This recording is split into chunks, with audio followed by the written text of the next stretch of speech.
Always remember that email marketing is there, like any marketing, to move people along that journey. And that journey is from I didn't even know you exist to I think you're the best thing ever. And when you break that journey down into individual steps, that's what marketing's job is. It's to get you to move along that process. And email marketing's job is to get you to move along from I've captured their email address to pick up the phone, book an appointment, have a sales call. Thank you for listening to the Online Business Spotlight. Remember to hit subscribe on whatever platform you're using. Thanks. Hello everyone, welcome to the podcast. Joining us today is Robin Adams. I was wondering, Robin, could you give us quickly your name, rank, and serial number? Yeah, hey everybody, my name's Robin. So, Robin Adams. I am a Mailchimp Pro partner, Mailchimp expert, Mailchimp Geek, as it were. I've been using Mailchimp for kind of like the last 10, 11 years. And my business is essentially a marketing agency with a Mailchimp problem. So we help people use Mailchimp, but because we're marketers, we try and make sure that we're using Mailchimp in the right way. It's not just about the technology, it's about how it's actually going to be used on a practical basis for businesses. Very nice, very nice. So let's go back a little bit and talk a little bit about what led you into starting, like what made you switch over to just focusing on Mailchimp?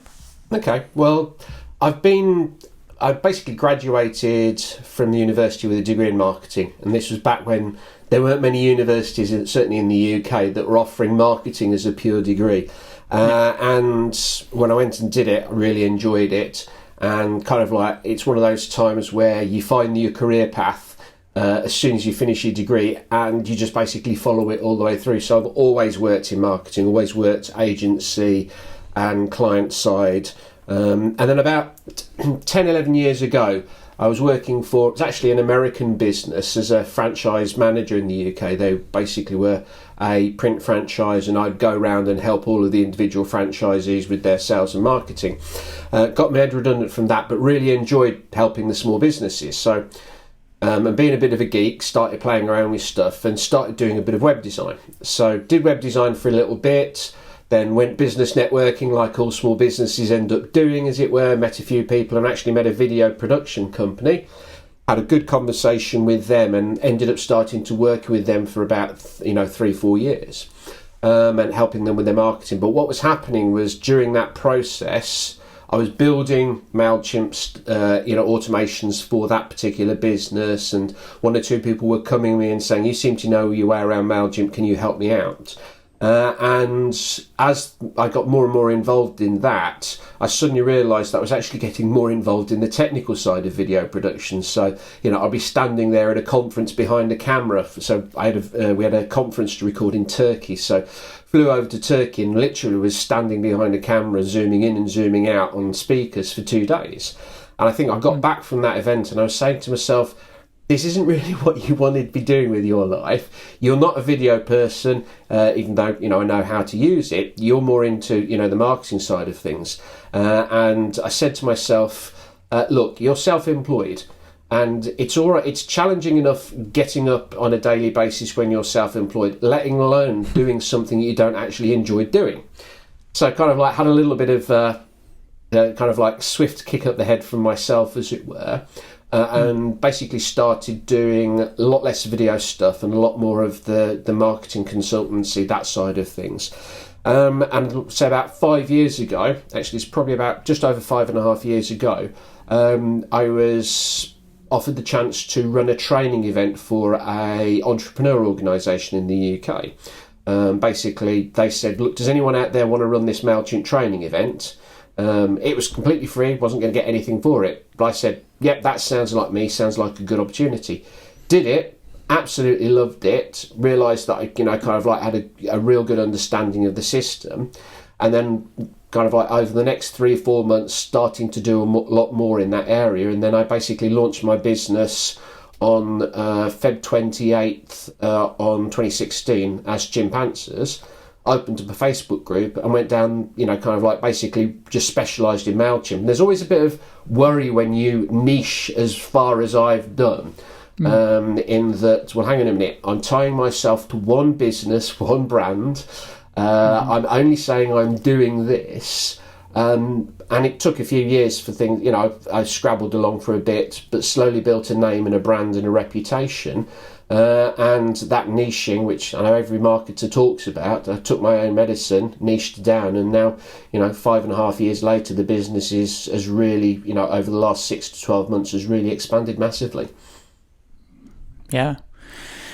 Well, so you started that Facebook group. How long ago did you start that? Right, that was actually on that. So basically, I was at a live marketing event. So it's a weekend event, and I actually knew the organizer. There was about 300 people in the room, and he'd been basically needling me to actually kind of like stick my neck out and start doing it.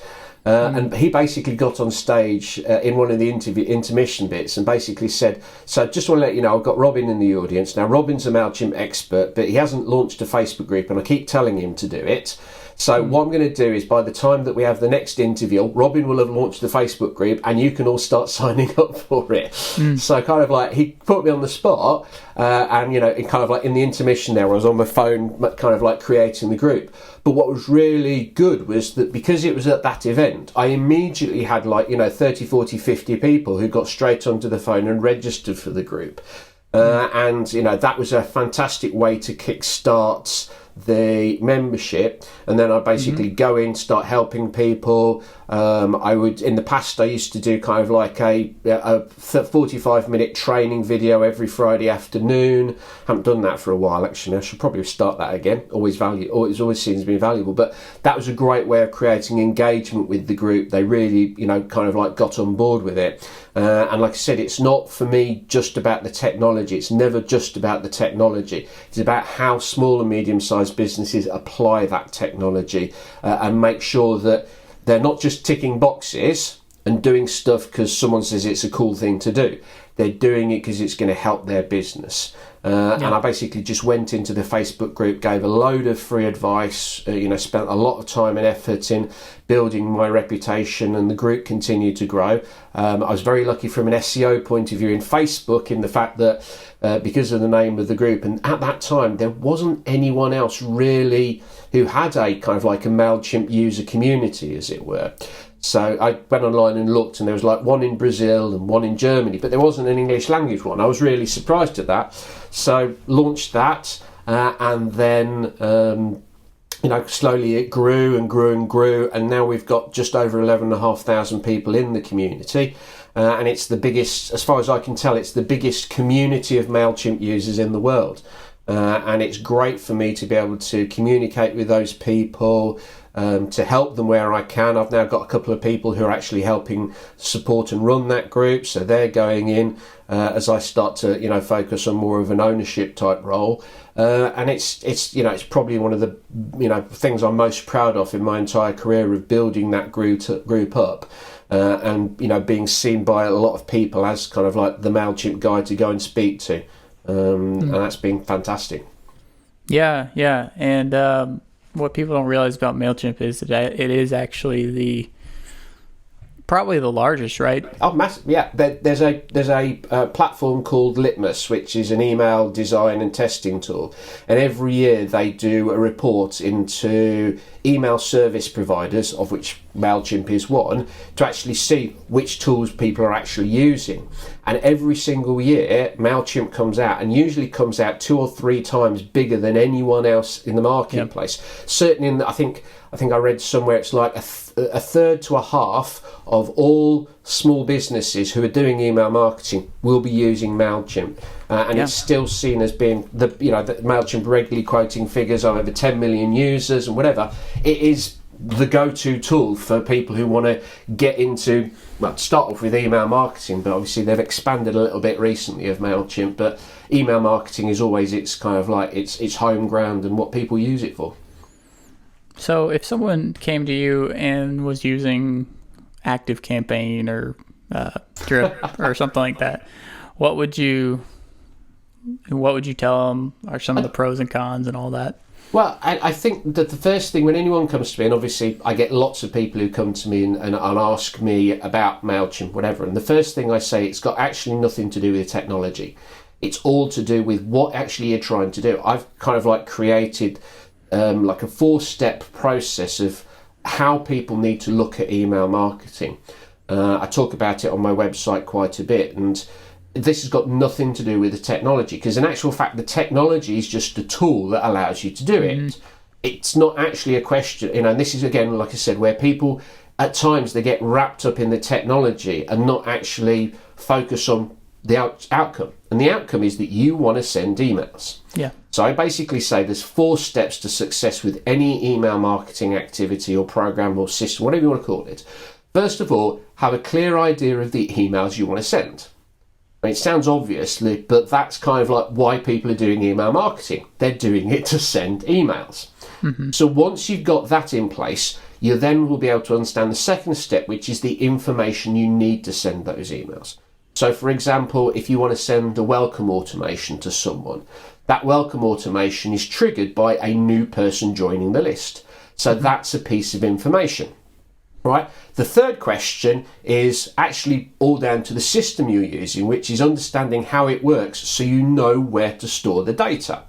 So if we're talking in Mailchimp terminology here, it's do you use fields or tags or groups, or do you actually even have a different audience? So understanding that is the third step. And then the fourth step, and this is the one that trips up most people, how do you actually get the data that you want to use into the system in the right place so you can send the emails you want to send? So this is where you start looking at external terms like web forms, CRM systems, event planning systems, even webinar systems. How do they capture data, and how can you get that data into Mailchimp or the system that you're using, as it were? And I think a lot of people, if they went through that process and certainly focused on the first 2 steps of what emails they wanted to send and what data they actually need for that, their kind of like their idea of the system would be so much better, because there are pros and cons of all of the systems out there, but ultimately they all do pretty much the same job. They want to make sure that the emails that they're being sent get into someone's inbox. And yes, there are lots of different bells and whistles from, landing pages and different types of automation and whatever. But it's got to be driven by what you're trying to do. And I think a lot of the times people get enamored with I can use Active Campaign, or I can use Campaign Monitor, or I can go to Keep, or they've all these very advanced, very well-developed systems that offer lots and lots of bells and whistles. But the fact of the matter is that the majority of businesses out there, they're not going to use half of the bells and whistles, and that's been... How should I put it?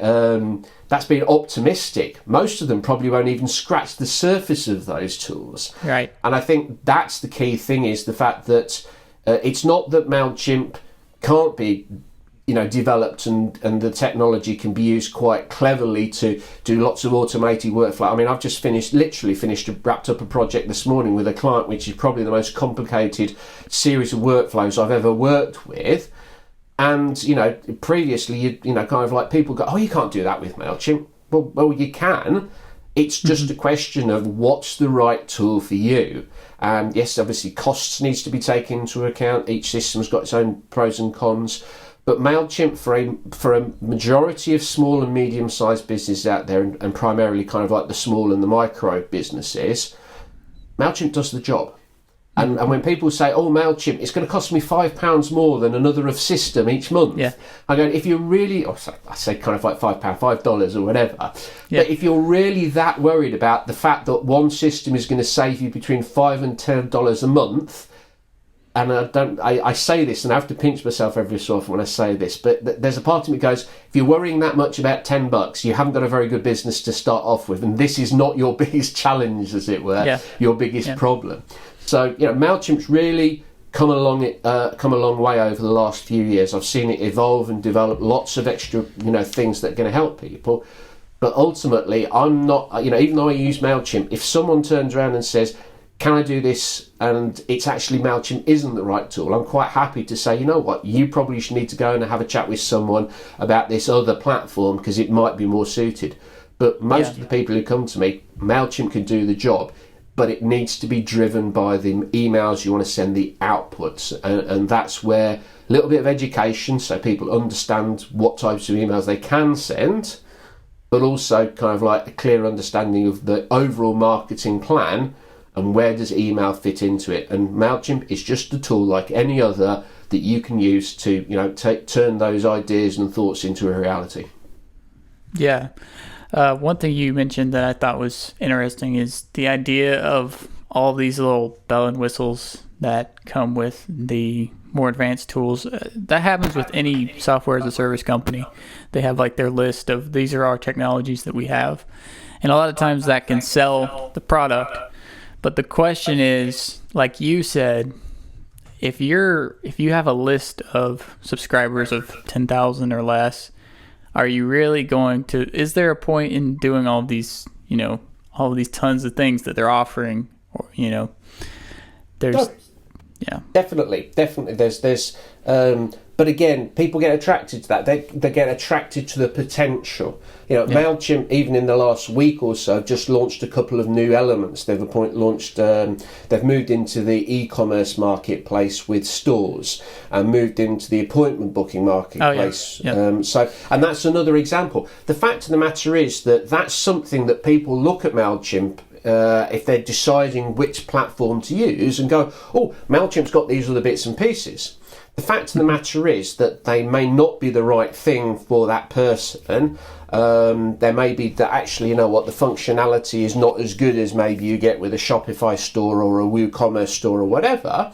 But it's a great way to start, and it's something that from a platform sales point of view, if you're a small business, and most of the time these businesses, they're trying to find the tools themselves. So they'll kind of so you start a small business, you go to a networking meeting and someone says, oh, you need to, it's like they say, you need to do SEO, you need a website, you need this, that, that. They'll say you need to do email marketing, and then you'll go online and you'll look at all of these email marketing tools, having no idea of whether, which one is actually the best one.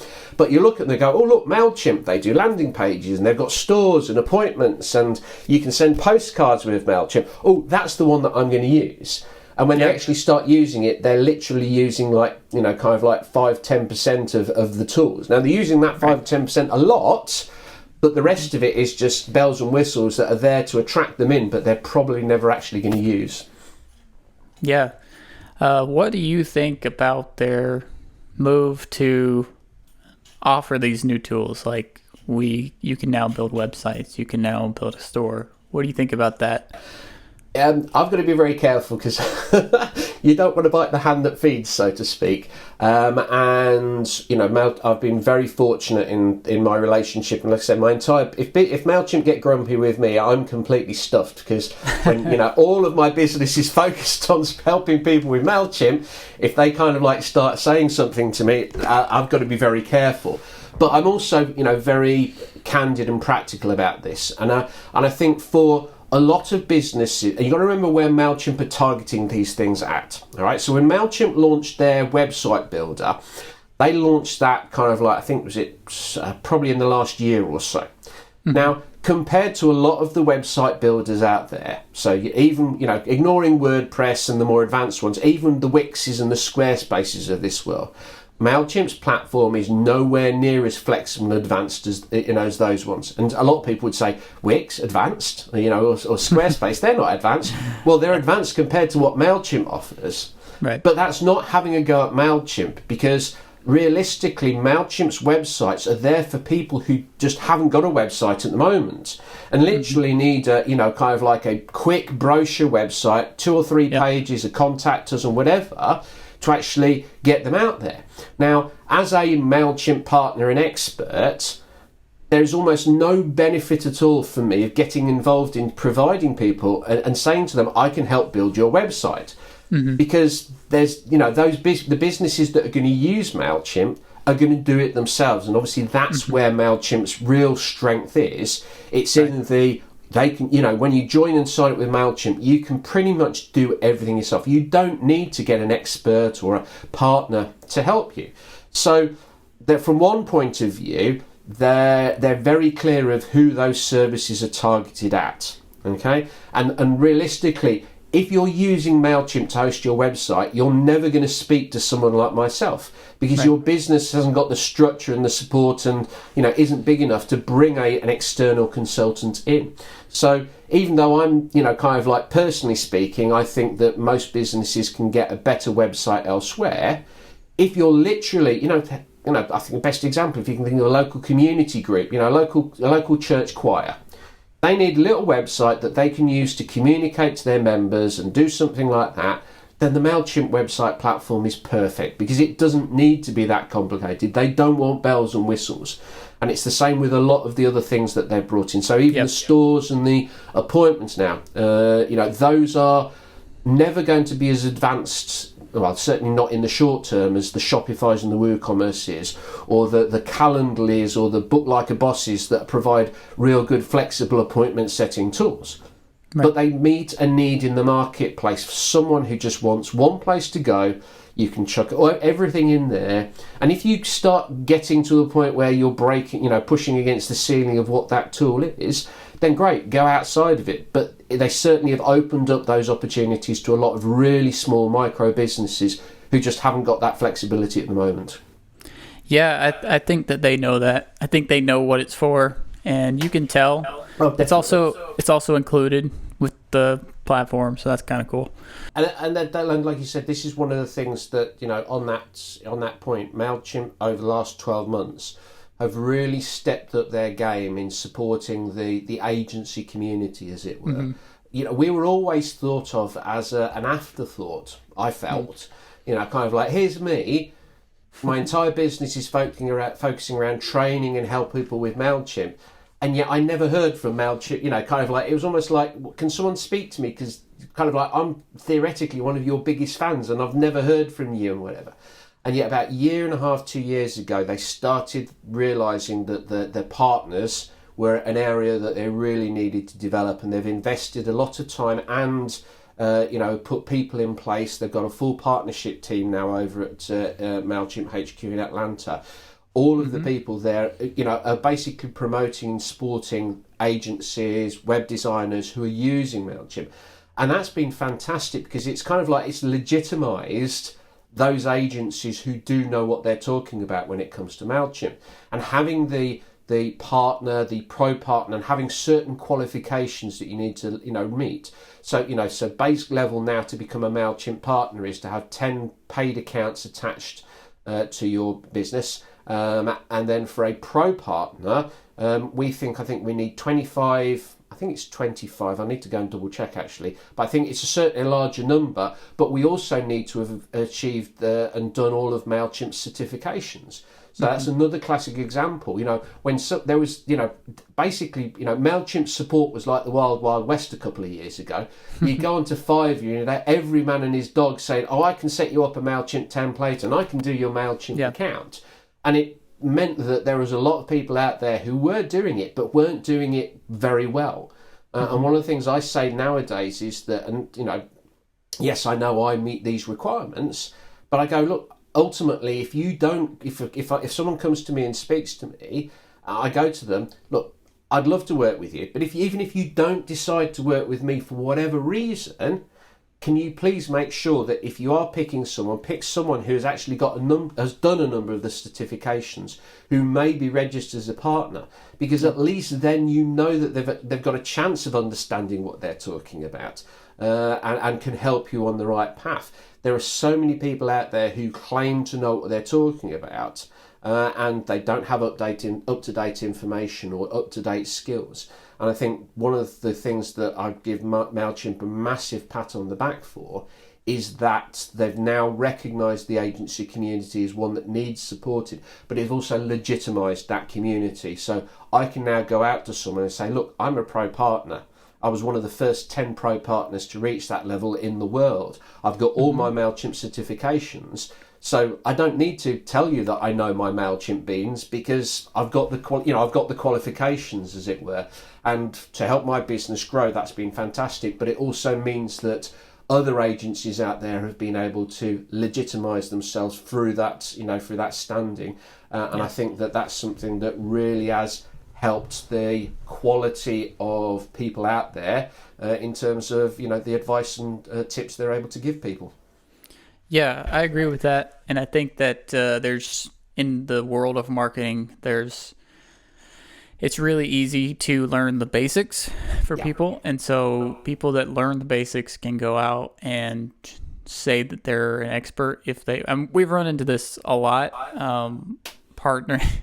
We've had certain jobs where we've partnered with another company, and it turned out that one of those companies was just absolutely like they had watched some YouTube tutorials on how to present yourself as a large agency, and they were just faking it the entire way. So. And that's the thing, and like you said, it is when it comes to internet marketing. Now, like I said, I went to university. I've got a marketing degree. Nowadays, internet marketing is moving that fast, and there are so many new things that are coming along that at times, if you're a business who wants to hire a consultant in a particular area, it's very hard to for you to make an educated decision of whether someone is good. So for yourself, you develop WordPress websites. Well, fortunately, a lot of the times you can say, this is a website we've built, and here's a client that you can go and speak to who'll tell you how good we are. And that's one of the ways that you can get that. But a lot of people, but realistically, your projects, if you're building the entire website, it's not like you're paying someone, $25, $50 on Fiverr to help with a little bit and piece. And I think that's the challenge, is the fact that because there are so many people out there who've got the rudimentary basics, but they can start offering their services, it's a lot harder for businesses who are looking to find someone who does know what they're talking about in a particular discipline to actually find the right one. And then as well, there's the whole meeting the actual, getting success from it. Great example is, hiring an SEO expert and then expecting results in the first month. And it's like, no, SEO doesn't work like that. You may get, if you're lucky, you might get 1 or 2 results and quick hits in the short term. But SEO is a long-term activity. And, to some extent, email is as well. We talk a lot to people about email marketing being about building a relationship over time. It's not something that happens just like that. You need to develop and grow that. And I think, like I said, that there is a lot of challenges for businesses like yourself and myself to be able to, legitimately say, we know what we're talking about, we are up to date, we can actually deliver. And, say Mailchimp have been very good in, giving us tools and assets that we can show to people and say, hey, we do know what we were talking about. Mailchimp have independently assessed us and said that we're as good as we, can be in these areas, which is really, really good. Yeah. Unfortunately, there will never be something like that for WordPress, because it is an open source thing. So it's whatever. Yeah, it's whatever. No, it's definitely WordPress is a little bit sharp. But then, like I said, for an agency like yourself, proof is in the pudding. It's a lot harder for me as an email marketing agency. Yes, I can show people templates and I can give people, case studies and bits and pieces. But it's a lot harder for me to go, look, here's a website which I've built start to finish, and you can go and play around and see how cool and whizzy it is. I haven't got that thing, as it were. Whereas WordPress developers, at least you can go, look, here's one we built earlier, and people go, that's exactly what I want. So, proof is, for those, it's easier to demonstrate, what you can actually achieve.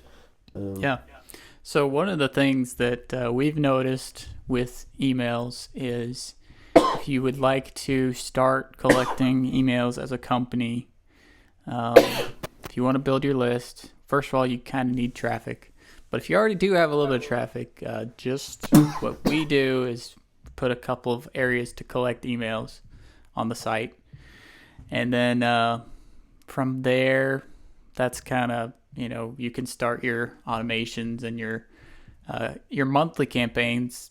We recommend 2 a month. But I was wondering, what would you recommend to people for starting out growing their list, and how they would, just start from scratch, I guess? Okay, so if you're starting from scratch, first of all is to go back to what I said previous about understanding some of those emails that you want to say. What are you trying to do with email? what is your objective? It's not, kind of like, one of the things that I always hated was when someone would come to me and go, I want to do this, so I need to do SEO. And I go, why do you need to do SEO? And they go, oh, because someone told me I needed to do SEO. It's like, just because someone's told you need to do something doesn't mean it's right for your business. And email marketing is great, but it's not perfect for every type of business out there. And as you said, you can only send an email to someone when you've got their email address. And technically, from a privacy policy, and there's lots of questions about privacy and GDPR, as it were. Yeah.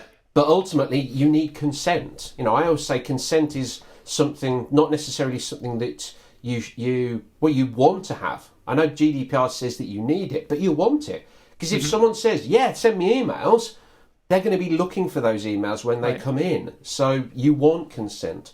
So kind of like the first question is taking this step back and understanding what you're actually trying to do with your email marketing. What is your goal? Okay. And also, who are your clients? Who are you speaking to?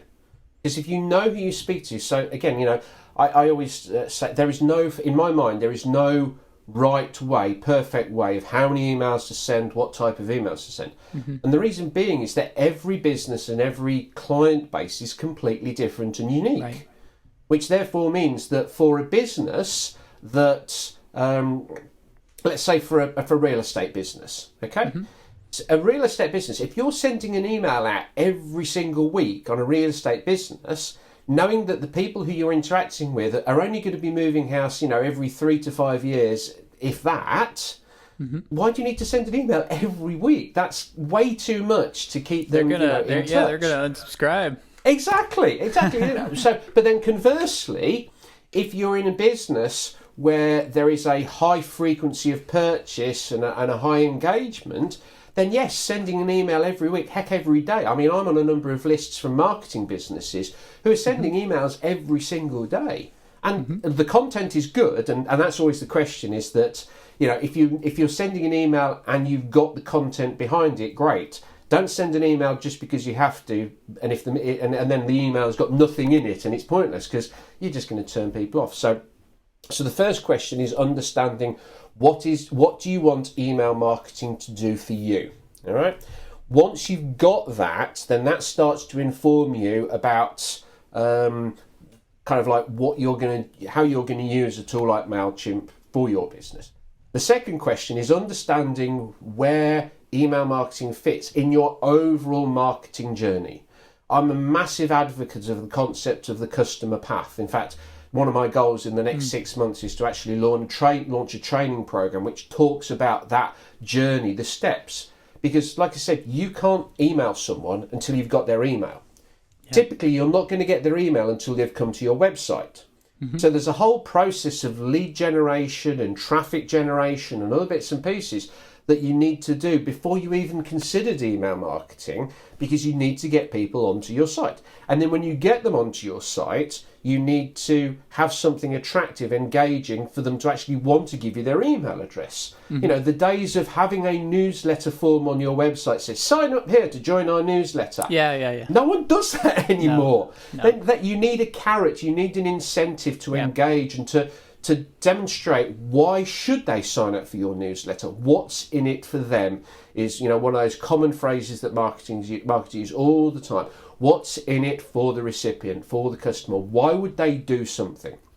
And then once you've got that, then that flows into email. And again, what is your purpose objective of the email? I've got a very simple philosophy for marketing. Okay, 2 very simple things. Number 1, have a clear understanding of what happens next. Okay, so the idea of customer journey, customer path, whatever, what is the next step that you want someone to take? So they've arrived on your website. Okay, what do you want them to do next? Well, potentially pick up the phone, or if not pick up the phone, to book an appointment, maybe to put their name in for an email, to get into the email list. All right, what's next? Well, they've filled the email, so you want to actually still get them to pick up the phone. That's the ultimate goal. So a lot of the email system is about creating credibility and justifying why they would want to pick up the phone. Yeah. There's always that what happens next. The second part of that equation is, how do you make what happens next more likely to happen. All right. So take, for example, what we were just talking about, the sign-up form on a website. Mm-hmm. Technically, you want someone to complete that sign-up form and put their email address in. Great, nothing wrong with that. And as long as you've got a sign-up form, they can do that. Right. But if you want it to succeed, you've got to sell the benefits. You've got to encourage them and make them to want to put their email address into that form.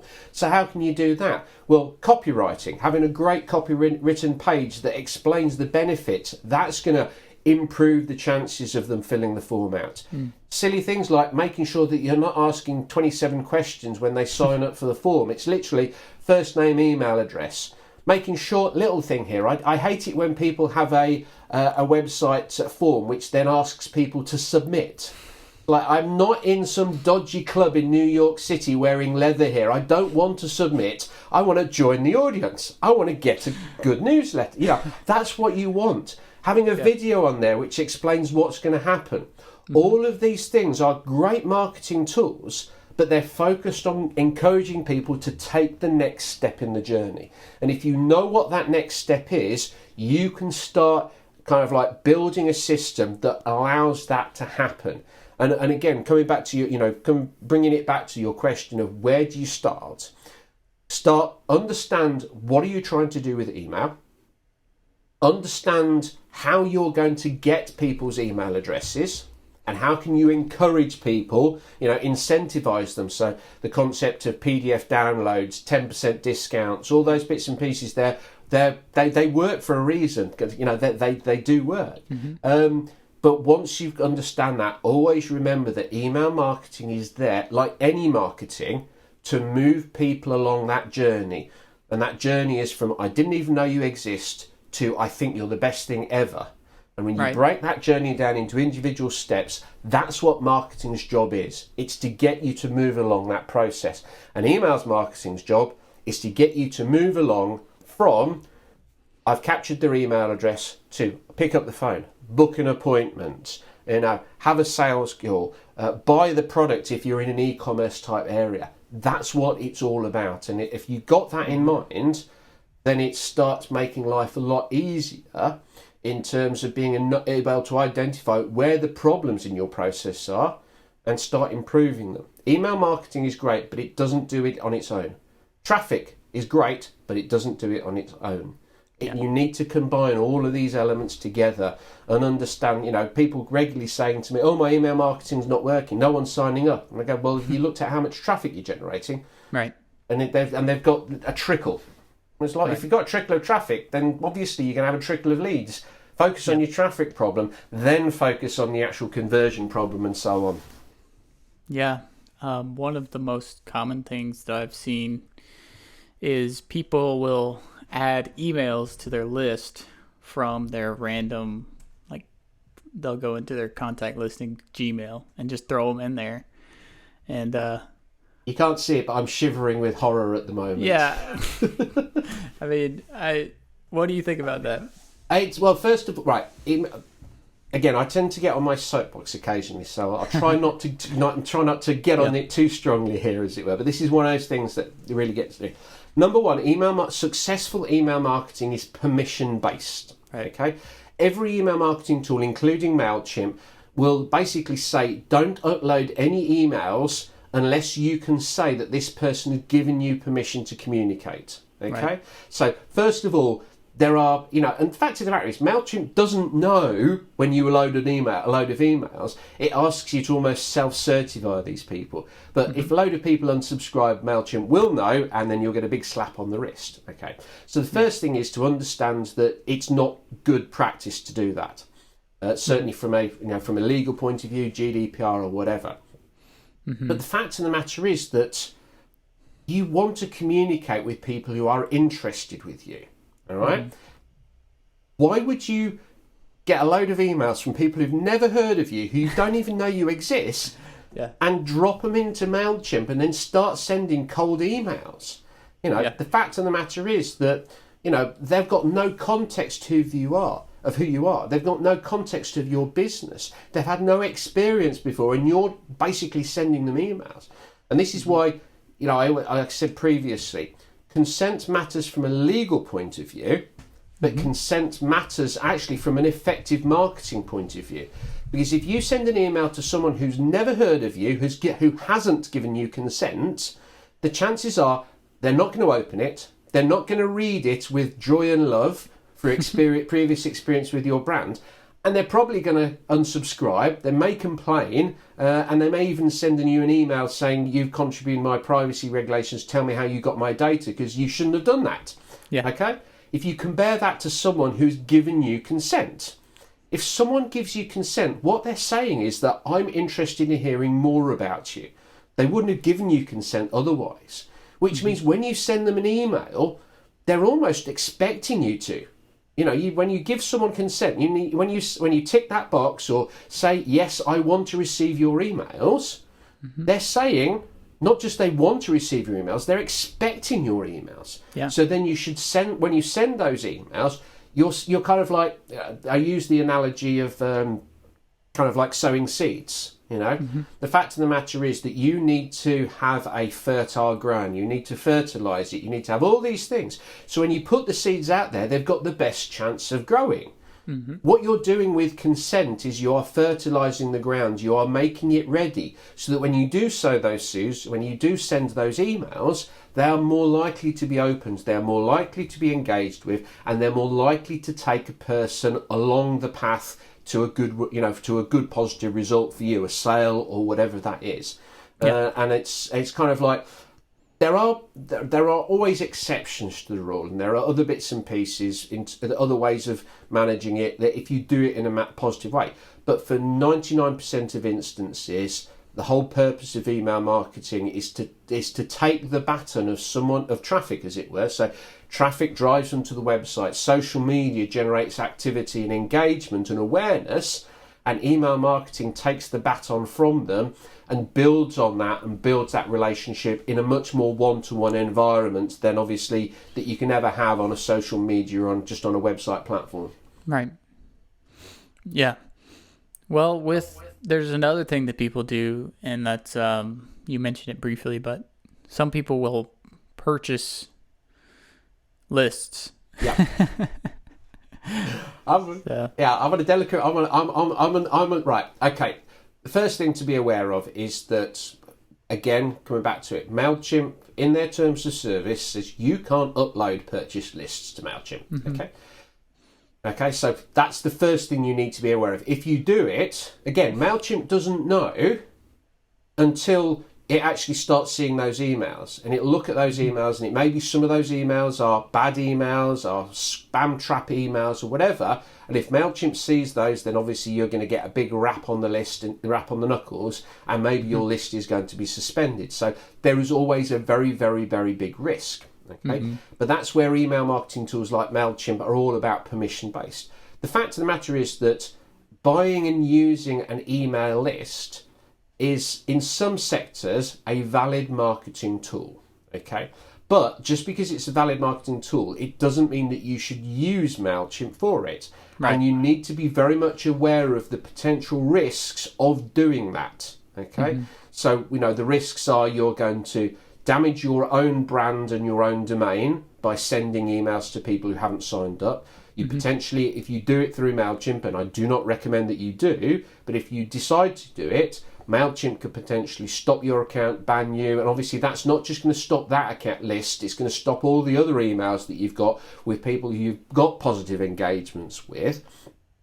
And then, but there are other tools out there, I can't think of them off the top of my head, but at least a couple of different tools that are better suited for cold email marketing. And like I said, I'm not saying that in some very specific industries, I do know that cold email marketing can work, but it needs to be done in a very specific way, in a very clear manner. And almost, if you think of it, is, if you're talking about the idea of, fertilizing the ground and throwing seeds, doing cold email marketing is basically literally throwing seeds onto frozen ground.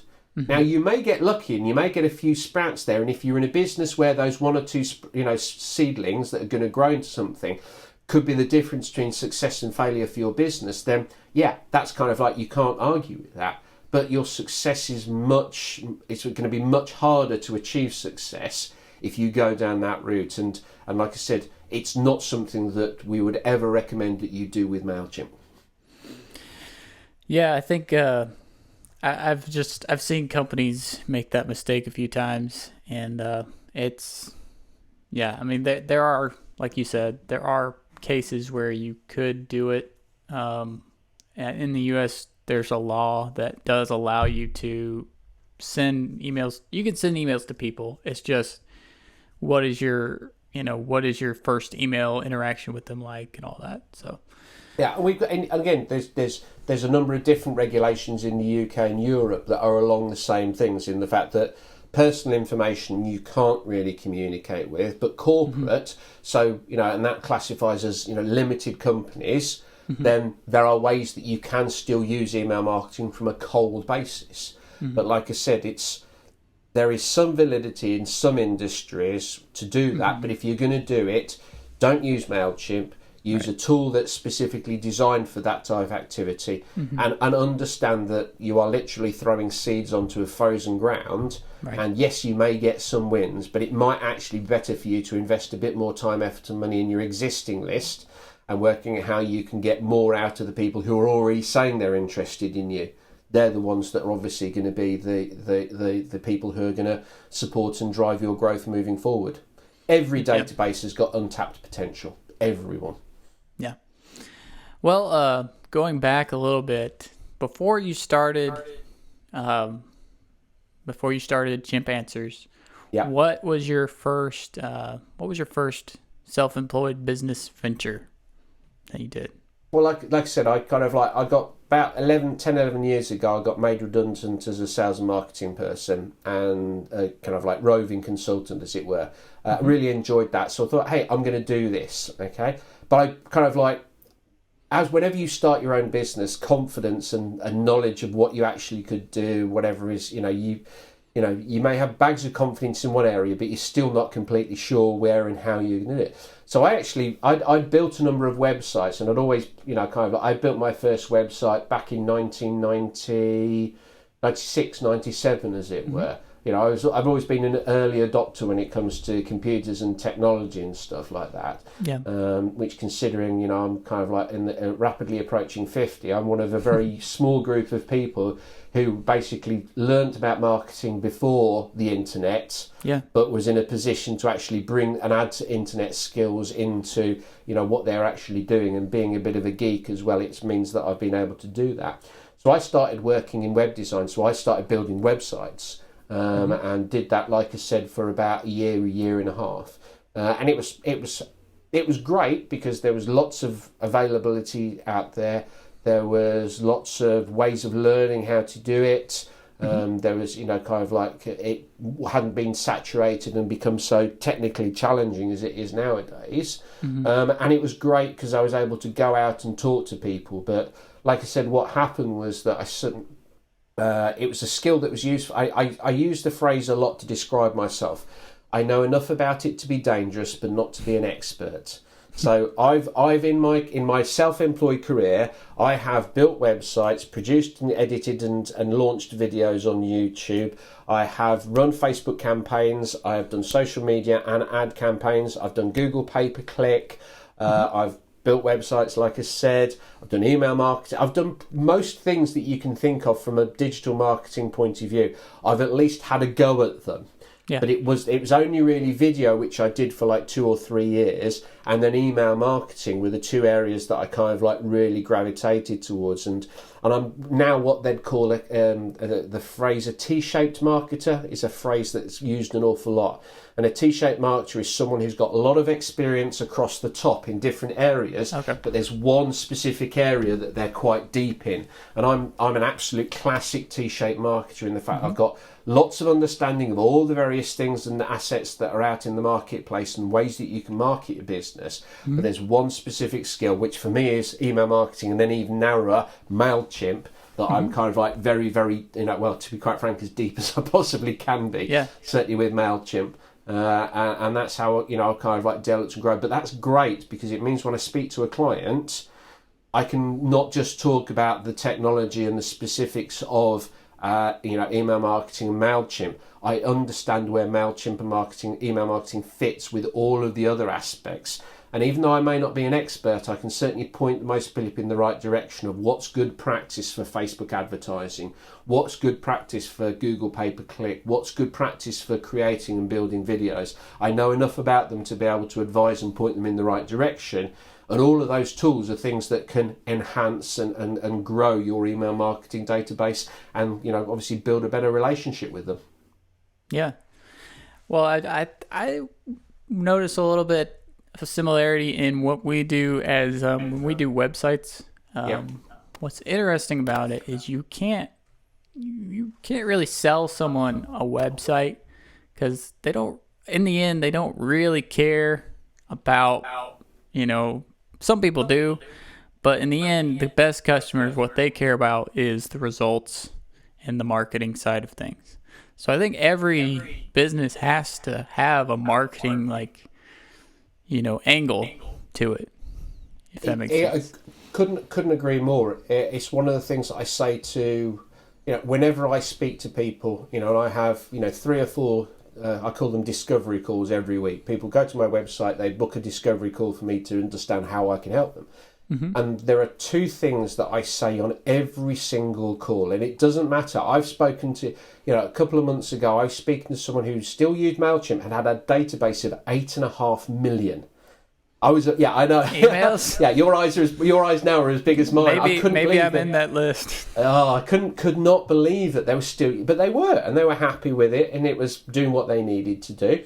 And yet I'll speak to another person later on the same day, and they had 50 on their database. And This is kind of like the scale. But what I say this to every single person I have one of these discovery calls with. I first of all say to them the 4 steps that I mentioned previously. If you're going to do email marketing, you need to know the output, you need to know the data that's going to drive those emails, the output, how you're going to store it, and where is that data currently, and how do you get it where you need to do. Mm-hmm. And the other thing that I say to every single person is that I believe my job as a marketing consultant, as a marketing agency, is to support and inform your business. But ultimately, I will never know your business, your products, your services, your clients as well as you do. And I do not think personally, and this is me getting a little bit on my soapbox as it were, I do not think that businesses should subcontract their marketing out to a third party.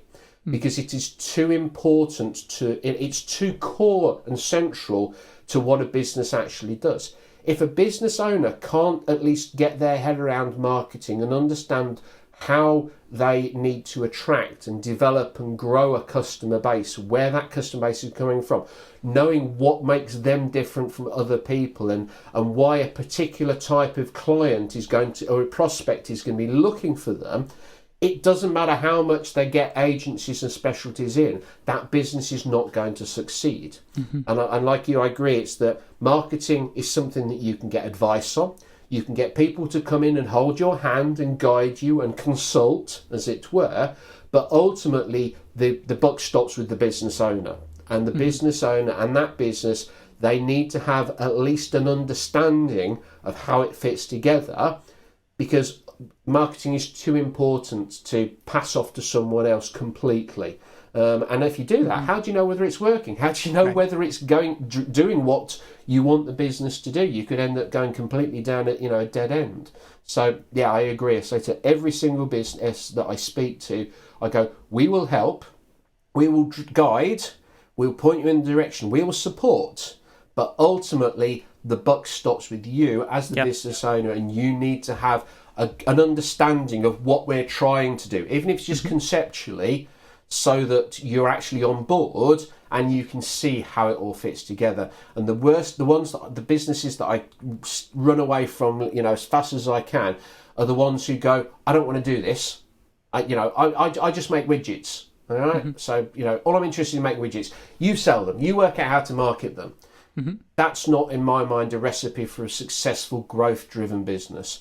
And that's why I say it to every single person. Unfortunately, 99% of the people I speak to, they get that, they're on board with that, and it means that there's someone that I'm, comfortable and love to work with moving forward.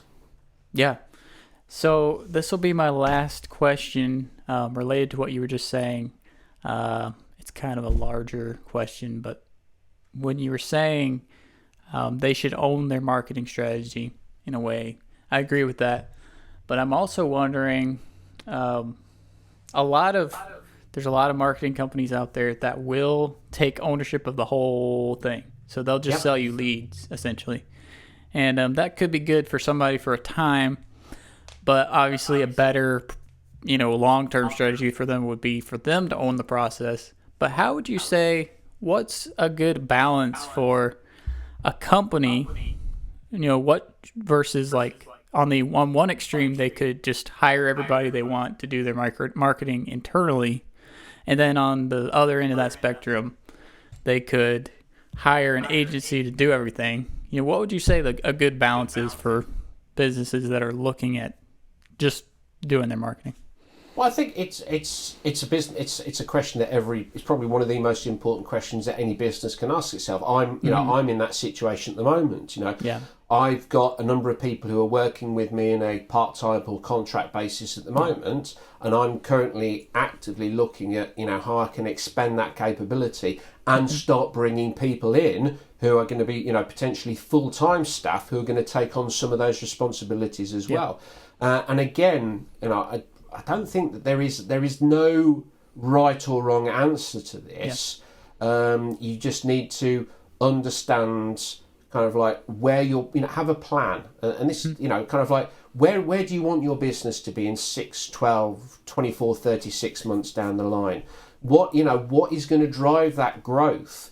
Where is that extra business coming from? Which, is it, continuing selling what you're doing at the moment? Is it expanding into new markets or bringing in new products or both? Go back to my university days and kind of like one of the core strategies of how do you grow a business?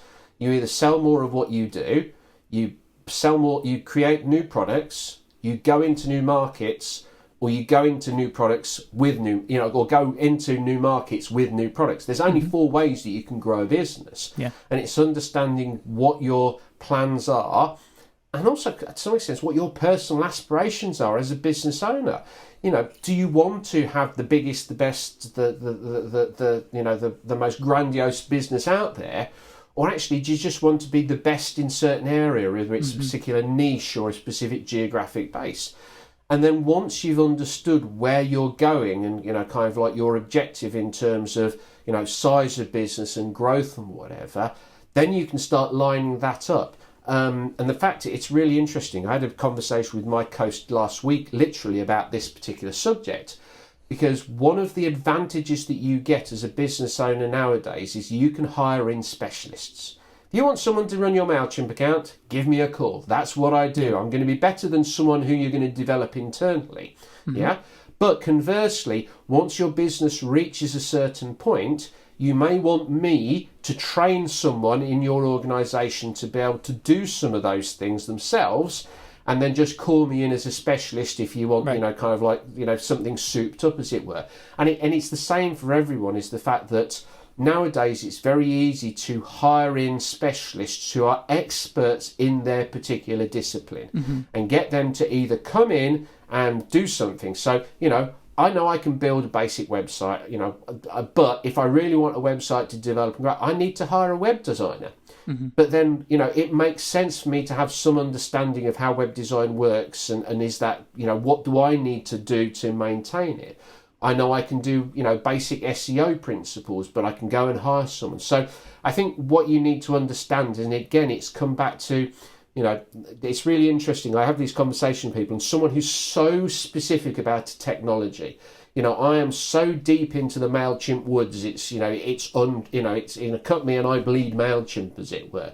And yet the fact of the matter is that my entire business philosophy is all about having that business, that structure, that plan. And if you've got a plan and you understand what is SEO doing for you, what is email doing for you, what is a website, all those things, what are they doing for you? You can start off by hiring someone in who's a specialist in that area, But then over time, you'll need to start translating some of that specialist knowledge into the organisation and start developing it, whether that's yourself or whether it's bringing in a marketing person. But again, it's making sure that kind of like the cart isn't driving the horse. Yeah. That it's, you know where you're going, you understand how these elements all bring together, and then make sure that it's always the plan, it's always making sure that everything aligns, and then having the specialists coming in to support them. So, in answer to your question, I don't think there is a simple answer to that. Yeah. But I think nowadays more than ever, because of the wide variety of tools and techniques there are for a business to market, it's a lot easier for them to go, right, well, I'm going to get a specialist in this area, and this area. And they're going to set up a system. A lot of the work that we do is systems. It's building a system and almost forget, automated emails, all those bits and pieces. Once we've completed a system, if we've done our job effectively, that system should work just like you from a website. Once you've built a website, that website should work.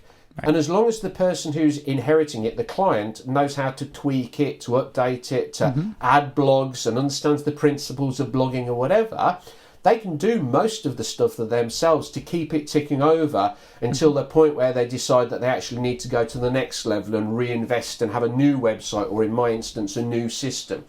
So really it's about finding that balance between getting specialists in to build those systems for you, and then using those specialists on and off down the track while developing your own knowledge and experience. So when you're outside of needing a specialist, you can at least keep the system ticking over. Okay. Well, that explains it really well. I think that as someone who does sell marketing services, it's like if you're going to sell something to someone, you do want to make sure it's worth it for them. Definitely. Compared to some other option for them. So as long as it's worth it, I think they would. Yeah. But then, like I said, one of the big things that we do is we talk a lot too about systems, and we say, look, we want you to reach a point where you can run this system yourself without us, and bring us in when you want to add a new element to the system or whether you want to develop it. It's the same for yourself or a website, I'm guessing. You want you want to be able to go in, build a website, hand it over to them so that they don't break it and it keeps ticking over. But at the point where they go, right, well, we need to add something, an extra element, we need to add a shopping cart into it or whatever, they can come back to you and basically, bolt that on, but can still at least have an understanding. And, coming back to, probably one of the first things I said, it's that understanding of what the business is trying to do from a marketing point of view. How is, what is that customer journey? Where do all these elements fit? And how can you look at that system, that process, know what happens next, and know what things you need to do to make what happens next more likely to happen. Yeah. Well, I really appreciate all the advice you've given. This has been one of the more interesting guests that I've had on the show. And, maybe later at some point we can link up again. Or maybe you need to start a podcast. Well, I like talking.